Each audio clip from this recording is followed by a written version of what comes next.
LTX 2023 was a blast. We're almost done here, and not only did I kill my vocal cords, I also ran a live stream and raised $5,000 for the ITDRC. Check out that live stream if you missed it. We only had a few technical difficulties. And the most accurate clock I built for LTX actually had a weird bug I had to fix right before go live. So if you missed that build video, check it out too, links below.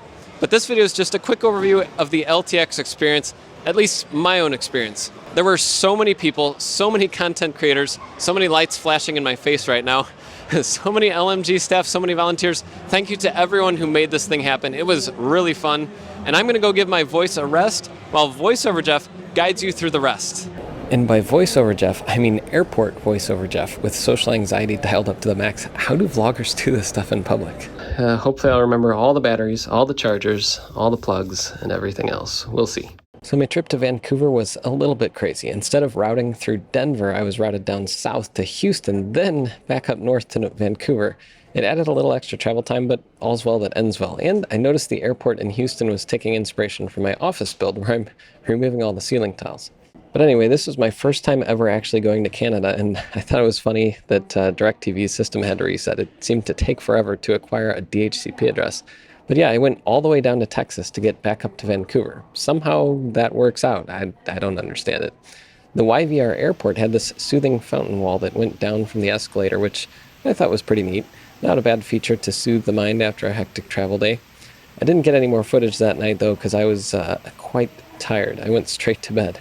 The first thing I saw when I got into LTX was Wendell and Chris over here. They were apparently already fixing up networking for gaming latency test setups. And then I spotted Patrick from Serve the Home. He was building a screwdriver and was like, "Hey, Jeffy G, come over here and build one of these too." So we started building our first screwdriver, and while I was building mine, Linus came and questioned my all-red colorway. But I was like, hey, I mean, look at my shirt. All right, yeah, fair enough. I guess you're ready. And the build your own screwdriver thing was just quite satisfying. You put on the shmoo here, then you press fit all these different parts, and each of the stations had a nice satisfying pop sound, and at the end you get to do your own QA. Hopefully everyone got a nice working screwdriver the first time, just like I did. And I also got to speak to Kyle, who is one of the main designers of the screwdriver, so that was pretty cool. And early on day one, that screwdriver line was getting really long, so I hope, and I'm pretty sure they did, make the line move a little faster as the day went on. I mean, where else do you get to build your own tool? Right next to that, there was the whale land section where people could bring their own PCs and game and have fun 24/7. And over here is a little network center that was distributing Steam caches and tons of bandwidth. And right across the way, you could even make your own DIY Ethernet cable. So if they ran out, I guess they could just make another one. So that was cool, seeing, how people can learn how to do that right on the show floor. And of course, there's something that if you've ever heard of LTX4, it's the case toss. It's one of the fan favorites. And I decided not to do that on the first day so I wouldn't be in pain the rest of the day. But I will try it out later in this video. Over here you can see Brandon from Tech Hut and his wife in the area where they were running almost every Windows version ever made. And then they had a cool area over here with Midway games. I did this Nerf range and knocked down, I think that was Colton. But Colton was actually really helpful during the conference, so I probably shouldn't have shot him down. There's also the motherboard House of Cards, which I did not try. You can build a structure out of old PC parts. And my favorite game here, the CPU Plinko. It looks simple, but the way the CPUs drop down is very satisfying. I love the sound that they make as they do it. Silverstone, if you get Silverstone twice, you get a Silverstone prize. Oh, fancy. Oh no! So, yeah, I could watch that all day. And over here was one of a number of racing sims throughout the floor, and of course a wild Linus appears. Turning around from there, the main stage had a bunch of panels and events through both days. Those are all up on Floatplane, I think, but I don't know if any will make it to YouTube. And another crowd favorite from 2019 was all these little VR RC cars. You put on a VR headset and you can remote control a car like you're driving it first person. So that was really cool, and I didn't do it just because the lines were so long that I didn't want to wait there for a couple hours. And apparently this year they only had about 45 minutes of downtime the whole time, which was great because I know they had some trouble running it during both days in 2019, so that was cool. And right across from that, there was this Rapidia booth, and they had these really cool 3D metal printers. And I say it was cool, but it was actually really hot. And behind that was another 3D printing booth that we'll get to in a little bit. But everywhere you go, there were creators signing things like, here's Chris signing a backpack. Some people who are a little more recognizable couldn't even move like more than a couple rows down without getting somebody talking to them, getting stuck. But it was fun. Everybody that I talked to thought that it was the most awesome experience. We started setting up for the live stream, and I noticed all the spare network equipment they had, but I had to get my little GPS system set up. So before we started, I let Chris set up the tripods and cameras, and I ran my little GPS unit, the timer, outside where the sky is, and apparently also where the Alaskan Cruise Line ship is picking up passengers today. But luckily, I got a GPS lock.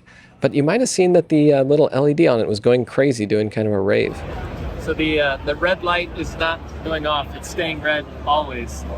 The GPS got a lock, but I need to fix this. So I'm gonna try to figure out my bug in my Python code. I had a bug when I booted it up in Canada. I didn't apparently count for time zones appropriately. So the way that I worked it out was I said, if there's an invalid value, set it to 1, and that worked. So it was a hack, but if it works, it works. And yeah, that was like 10 minutes before go live, I noticed that. So I'm glad I had a couple seconds to plug in and get that fixed.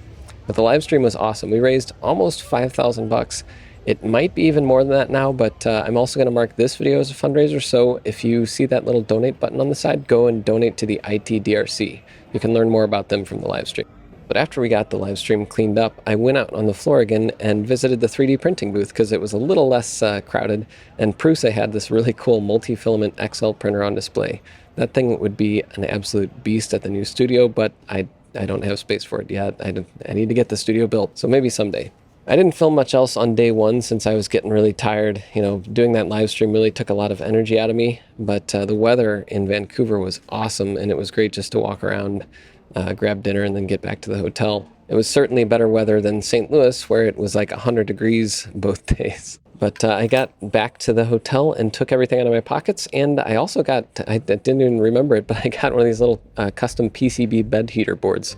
On Sunday, I took care of business, got in a little bit of mass and a little bit of chai latte to wake me up, and looked up to see some cool reflections on the architecture of downtown Vancouver on the walk to the convention center. People were already waiting to get in at least an hour before the conference started, but luckily I had the Creator Pass, so I headed inside to take another peek at the screwdriver booth before my meet and greet. I got to do it with this awesome guy, Dr. Ian Cutress, Mr. Tech Potato as I call him.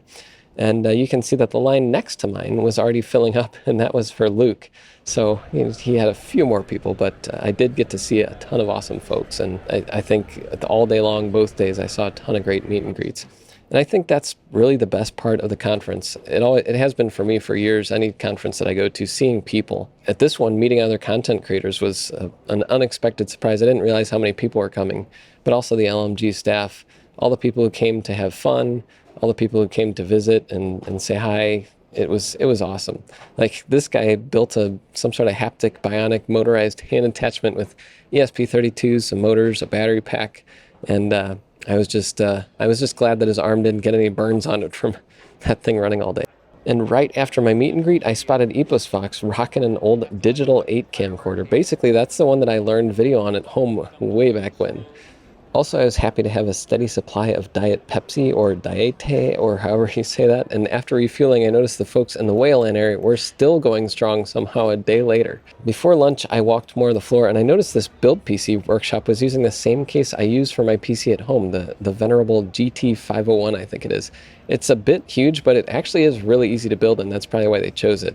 Then I found a hidden area that I didn't even see on day one, the retro gaming area. And apparently, I'm old enough now that the old Xbox 360 that I used in college is now considered retro. I made sure to pop over where they had 4 Xbox 360s all networked together, and I played a little Halo 3, and that was pretty darn fun. Anyone who was like me in college when Halo 3 came out, I mean, that was probably the game of that era. And of course, the first thing I did was get killed by that ghost. Then I found another racing sim. Those things were all over the place, and it was cool to see Ari there. I mean, I'm never going to be able to afford that, but they make some high-end cinematography gear and really cool stuff that nerds like to geek out over.